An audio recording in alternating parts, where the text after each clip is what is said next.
Ang bahagi po ng banal na kasulatan na ating pagbubulay-bulayan ngayong araw ay matatagpuan sa Aklat ni Marcos sa Kabanatang 6 mula talatang 1 hanggang 13. Mark chapter 6 verses 1 to 13, ganito pang mababasa natin sa Magandang Balita Biblia. Umalis doon si Jesus at umuwi siya sa sariling bayan kasama ang kanyang mga alagad. Pagdating ng araw ng pamamahinga, si Jesus ay nagturo sa mga sinagoga. Maraming tao ang nakarinig sa kanya. Sa kanilang pagkamanghay, nagtanungan sila, saan niya natutunan ang lahat ng iyan? Anong karunungan itong ipinagkaloob sa kanya? Paano siya nakakagawa ng mga himala? Hindi ba ito ang karpenterong anak ni Maria at kapatid ni Santiago, Jose, Judas at Simon? Taga rito rin ang kanyang mga kapatid na babae, hindi ba? Kaya't sila'y nagduda sa kanya at siya'y hinamak nila. Dahil dito sinabi ni Jesus sa kanila, ang isang propeta ay iginagalang sa lahat, maliban ng kanyang mga kababayan, mga kamag-anak at mga kasambahay. Hindi siya nakagawa ng himala roon maliban sa ilang may sakit na pinatungan niya ng kanyang kamay at pinagaling. Nagtaka siya dahil hindi sila naniwala sa kanya. Nilibot ni Jesus ang mga nayon sa paligid at tinuruan ng mga taga roon. Tinawag niya ang 12 at sinugo sila ng dala-dalawa. Sila ay binigyan niya ng kapangyarihang magpalayas ng masasamang espiritu at pinagbilinan, sa inyong paglalakbay, huwag kayong magdala ng anumang maliban sa tungkod. Huwag din kayong magdadala ng pagkain, bag o pera. Magsuot kayo ng sandalyas, ngunit huwag kayong magdadala ng bihisan. Sinabi rin niya sa kanila, kapag kayo ay pinatuloy sa isang bahay, manatili kayo roon hanggang sa inyong pag-alis sa bayang iyon. Kung ayaw kayong tanggapin o pakinggan sa isang bayan, umalis kayo roon at ipagpag ninyo ang alikabok sa inyong mga paa bilang babala sa mga taga roon. Umayo nga ang 12 at nangaral ang mga ito,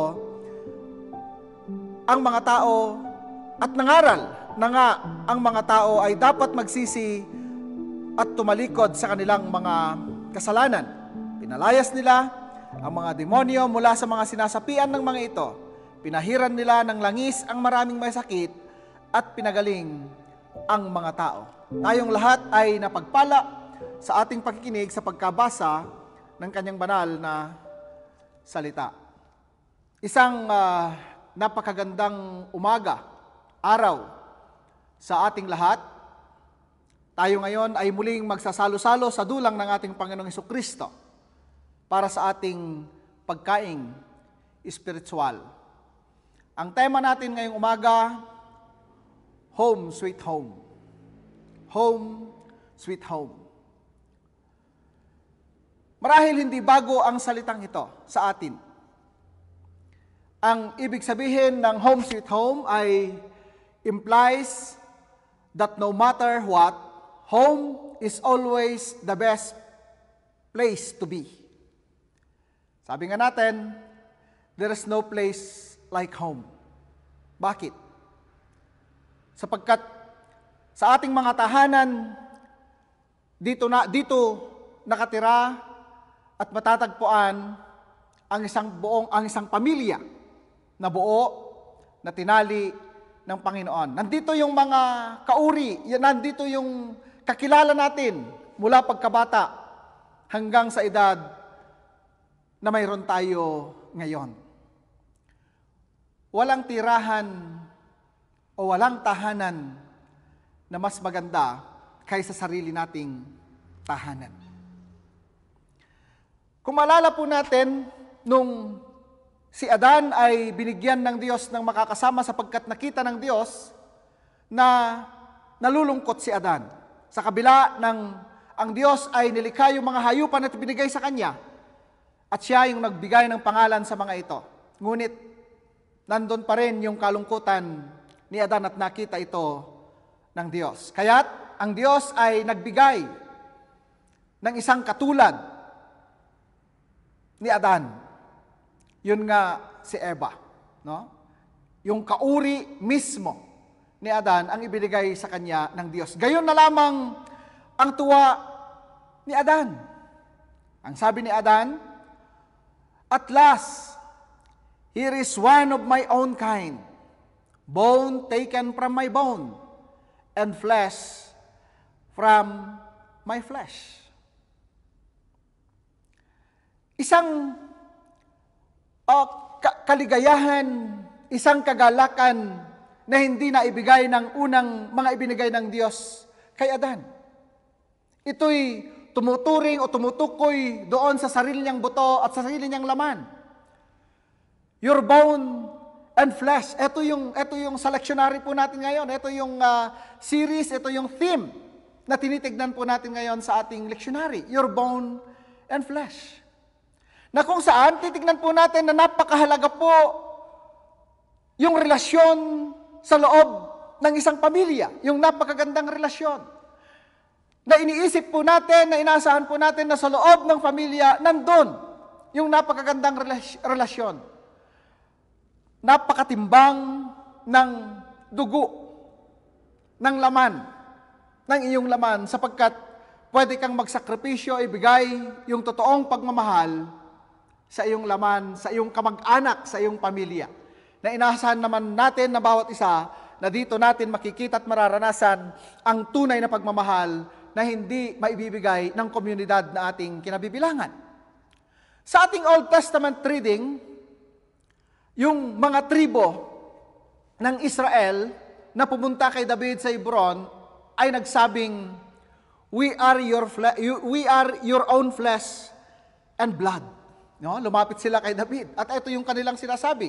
Na para bang ipinapakita nila na, o sinasabi nila kay David na kami ay iyong pamilya.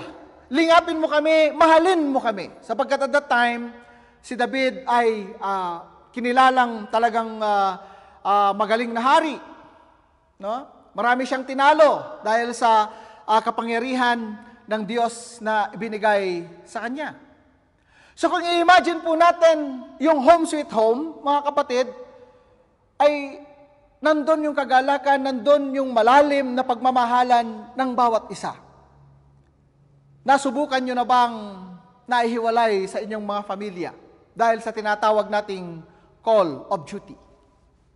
Kailangan nating umalis, kailangan nating magtrabaho para sa kapakanan ng ating pamilya. Wala tayong inaasam na kundi yung makabalik at makasama ang ating pamilya, hindi ho ba?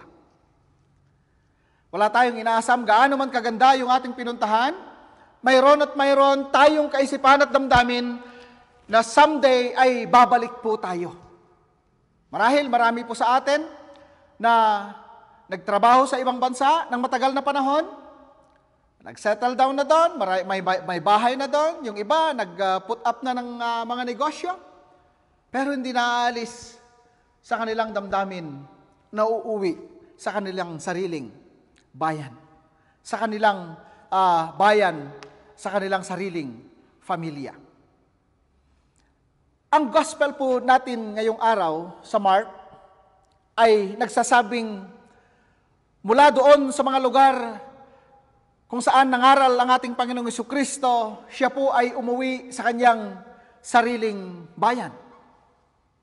At sa kanyang pag-uwi, sa kanyang sariling bayan, gusto niyang gawin yung mga kababalaghan, gusto niyang gumawa, mangaral sa kanyang mga kababayan. Ngunit, ano yung naging reaksyon ng mga ito? Jesus was rejected to his own hometown. Nireject po siya. Bakit kaya? No? Bakit kaya nireject si Jesus sa kanyang sariling bayan? Unang-una, they know him. They knew him. Kilala nila si Jesus. Nasabi nila na siya yung karpentero, siya ay karpentero o anak ng isang karpentero. Sinasabi nila na kilala natin ang kanyang pamilya. Ngunit, saan nanggaling yung ipinangangaral niya. No? Saan nanggaling yung di pangkaraniwang ginagawa niya, kagaya ng pagpapagaling sa mga may sakit. No? Paano siya nakakagawa ng kababalaghan? Siya ay anak lang ng karpentero, kilala natin.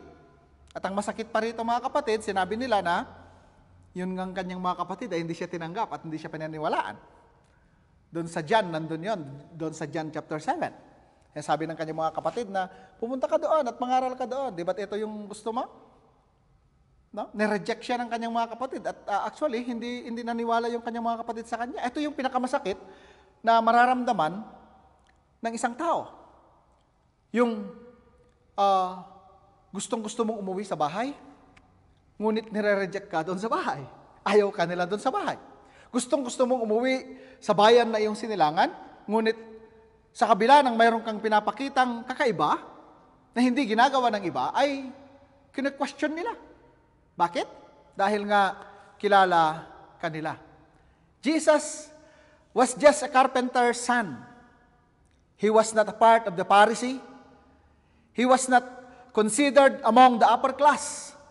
And most of the people he hung out with fishermen.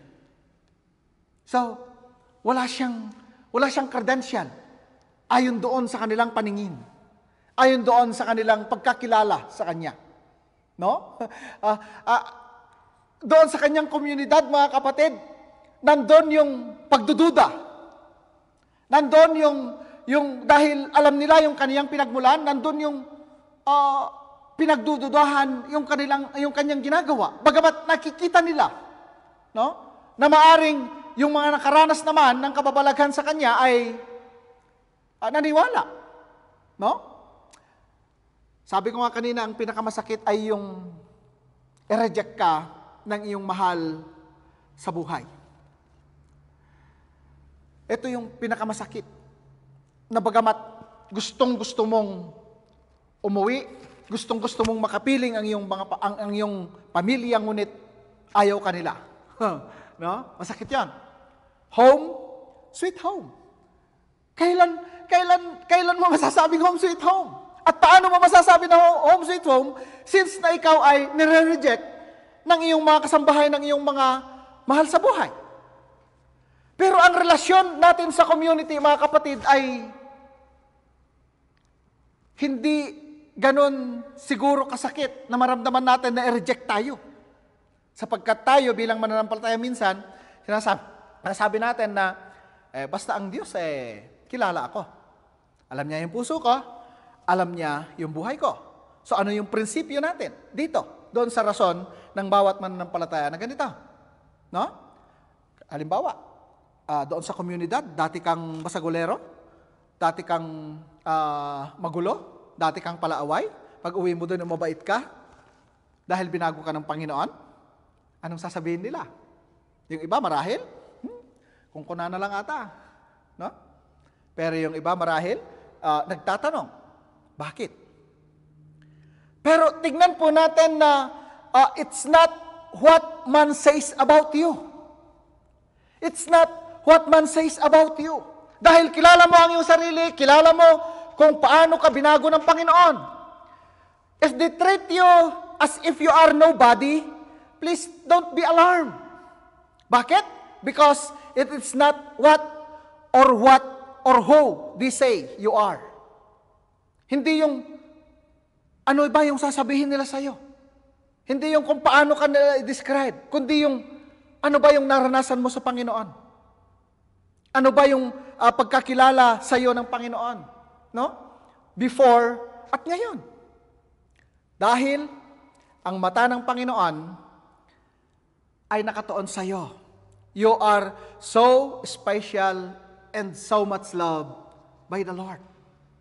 Mayroong yayakap at mayroong mas nakakakilala sa iyo. Siguro hindi po lingid sa atin ang istorya ni Tomas Alba, who was told by his teachers too stupid to learn anything. No?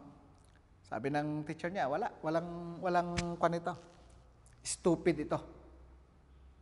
Si Thomas Alva, kilala po natin. Siya ay isang inventor at sumikat siya doon sa filament kung saan doon sa ilaw, no? Doon sa bumbilya. Siya po yung nag-invento po nito, siya po yung nakatuklas nito. Si Albert Einstein ay isang henyo who did not speak until he was 4 and did not read until he was 7, and his teachers actually dismiss him as being mentally handicapped. Pero ano ba si Einstein? Ano ba yung contribution niya sa atin, di ba? Siya po ay isang henyo.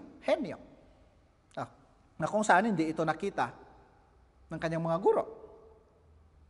Kaya ngayon sinasabi natin na hindi yung kung ano yung sasabihin ng tao sa iyo. Si Mr. Bill Gates, kilala po natin, who dropped out of Harvard. His first company failed miserably. But now, his Microsoft company is a global giant. Hindi yung nakatuon po tayo doon sa kung ano yung sinasabi ng iba sa atin, doon man sa ating tahanan, or doon man sa komunidad na ating kinabibilangan. Now, kung titignan po natin ang bahagi po ng banal na kasulatan, kasama po ng ating Panginoong Jesucristo, ang kanyang mga disipulo, they build new home to a community. After Jesus was rejected to his own hometown, tinawag niya yung kanyang mga alagad.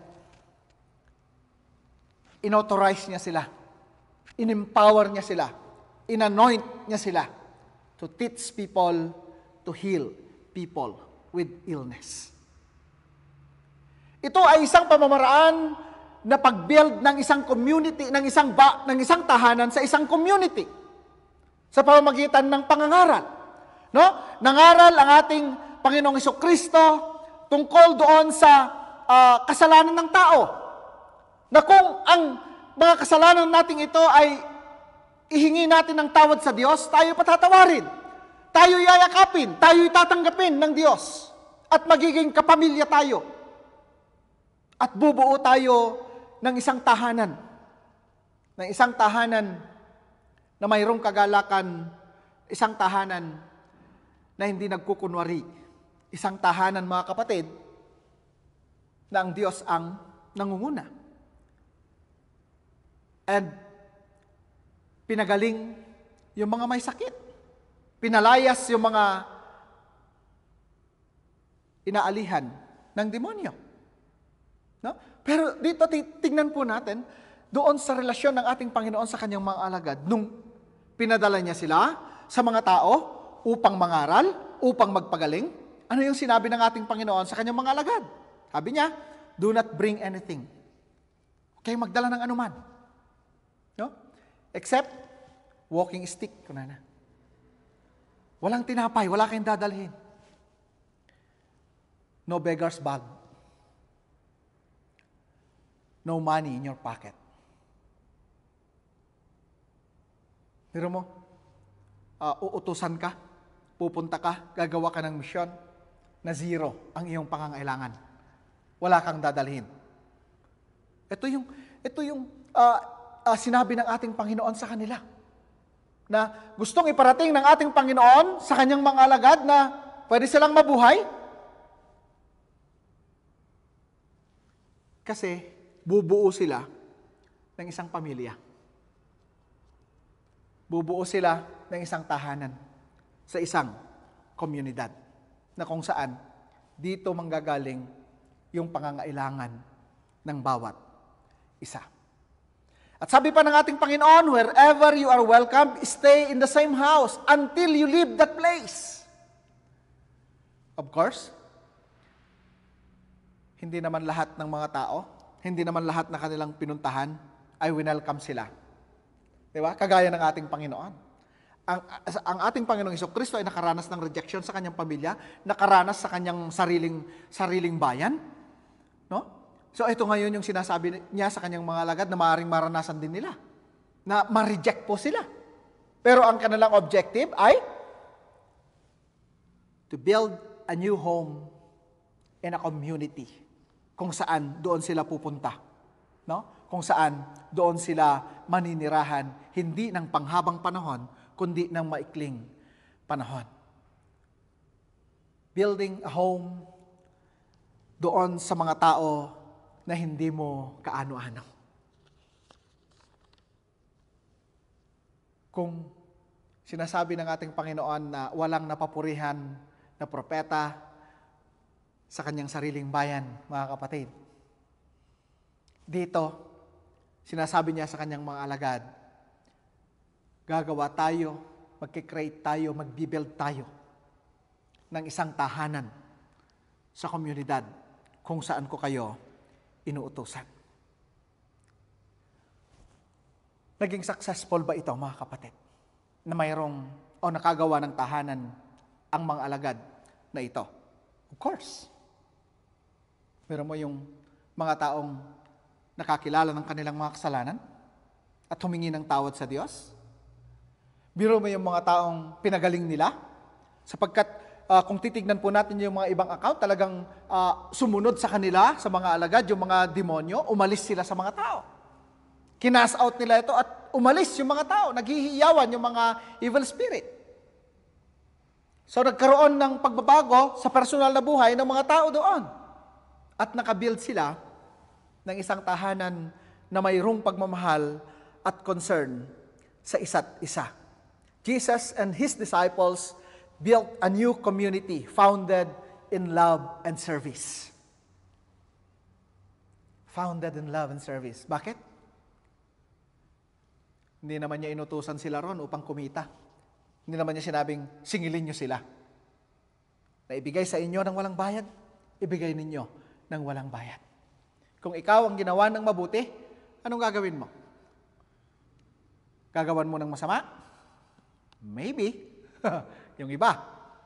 Pero sa atin, na mayroong karanasan sa Panginoon, at mayroong tamang kaisipan, pag ginawan ka ng mabuti, of course, gagawa ka rin ng mabuti. Hindi man para sa Kanya, hindi para sa iba. Ito yung extension ng ginawa ng Panginoong Diyos sa ating mga buhay. Ito yung pangalawa na sinasabi po natin. Ano? Yung pag-build ng community ng ating Panginoong Jesucristo after He was rejected to His own hometown, doon sa other community na kasama na niya ang kanyang mga alagad. Pangatlo, building a home where God is there. Alam niyo ba na yung dalawang tinapos po natin ay mayroong kaugnayan doon sa home where God is there. Mayroong kaugnayan ito. Dito sa mundo, nakakaranas po tayo ng mga rejection talaga. Nakakaranas tayo yung ayaw tayo. Ayaw tayo na hindi natin alam yung dahilan. Bagamat, ang ating Panginoong Jesucristo ayaw siya doon sa kanyang hometown dahil wala naman siyang degree, wala siyang doctoral degree eh. Alam nila kung saan siya nanggaling. Hindi man siya galing sa mga, kabilang sa mga Pariseo. Hindi man siya galing sa mga upper class. Tapos mangangaral siya roon. Pagdududahan siya, pinagdudahan siya, nireject siya. Sa atin, hindi malayo yon. Nararanasan din natin yon. Lalo tigit sa ating mga mananampalataya kapag pumupunta tayo doon sa isang misyon. Sabi nila, sino dagiti nga tao? Storbo na ito eh. Di ba? Sino dagiti nga tao? Hindi natin kilala, baka masamang loob sila. Naranasan natin yung ma-reject. At yung rejection na ito ay mayroong kaugnayan. Mayroong kaugnayan doon sa home that God built, kung saan siya nakatira at kung saan siya makakasama natin. Gumawa ang Diyos ng isang tahanan sa komunidad ng mga tao. Nag-build siya ng relationship. Binild niya yung relationship ng tao sa Kanya bilang Diyos sa pamamagitan ng ating Panginoong Jesucristo. Sa pamamagitan ng pagbukas natin sa ating mga puso, sa ating mga buhay at tinanggap natin ang ating Panginoong Jesus bilang tagapagligtas at Panginoon ng ating buhay, na-build po yung relationship po natin sa Diyos. At yung kung saan ang Diyos naroon ngayon, ito po yung tinatawag nating home, sweet home. Yung final destination po natin. Bagamat dito sa lupa, mayroon tayong tinatawag na home, sweet home. Pero dito sa lupa, maaari nating maranasan yung rejection. Pero dito sa home, dito sa tahanan, na binild ng ating Panginoong Hesus, na binild ng Panginoong Diyos, mga kapatid, this is everlasting. This is eternal. At dito tayo makikipanahan ng pangwalang hanggan sa Diyos na nagmahal sa atin. Kung doon sa community na binild ng Panginoon ang isang tahanan na ang foundation ay service and love, dito po ang foundation ay yung pagmamahal, absolute love na nanggagaling sa Diyos. At tayo naman, yung absolute service na ibinibigay natin ang ating pagpupuri sa Diyos na buhay. Mga kapatid, lahat po tayo, lalo na sa mga taong wala sa kanilang mga sariling tahanan, sila'y hiwalay at umalis doon sa lupang kanilang sinilangan. Nandun po lagi yung pag-asam na babalik po tayo doon. Alam niyo ho ba na yung ganitong damdamin, tayo po ay nanggaling sa Diyos at babalik po tayo sa Kanya. Tayo po ay nag-umpisa sa Diyos, matatapos po tayo sa Kanya. Mga kapatid, our true home sweet home ay doon sa kinilalagyan ng Diyos, na kung saan doon ay wala ng sakit, na kung saan doon ay walang anumang pangyayari na makapagbibigay ng kalungkutan sa bawat isang nakapasok, dahil ito yung totoong home, sweet home. Ang hamon po sa atin ngayon, habang tayo po ay nandito, speak the gospel, teach the Bible, and build community that reflects God's love. Tayo po bilang mananampalataya, ang daluyan, kagaya ng mga disipulong ito, na nag-build ng community, na ang pundasyon ay pagmamahal at serbisyo. Ito rin po ay hamon sa atin, hindi lang sa ating mga mahal sa buhay, kundi sa lahat ng ating makakasalamuha sa araw-araw. Isang mapagpala at magandang araw sa ating lahat. Tayo'y manalangin. O Diyos na makapangyarihan sa lahat, salamat sa iyong tahanan na kailanman ay hindi namin mararanasan ang isang rejection, kundi ang pagyakap, ang totoong yakap ng Ama, ng Diyos ni Abraham, ni Isaac, at ni Jacob na aming tagapagligtas. Maraming salamat. Dalangin ko, O Diyos, sa aming mga nakakasama ngayon na walang mga sariling tahanan. Hayaan mo, O Diyos, na maranasan po nilang pumasok sa komunidad ng mga mananampalataya na kung saan makakaranas sila ng totoong pagmamahal. Makakaranas sila ng isang tahanan na walang tinatangi.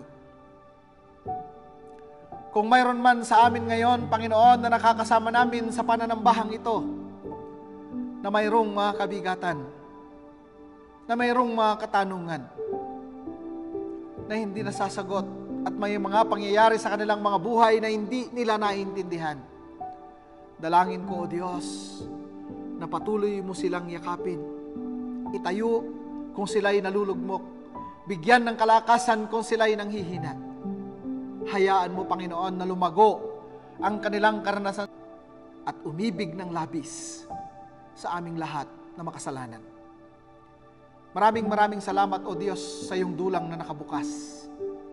Maraming salamat, O Diyos, sa dulang ng aming Panginoon Jesucristo, na narito ang lahat ng aming pangangailangang espiritual upang kami lumakas, upang kami lumago, at sa aming paglago, Panginoon, kami rin ay magiging bahagi ng pagpapalawak ng iyong paghahari sa mundo na kung saan ay naroon kami.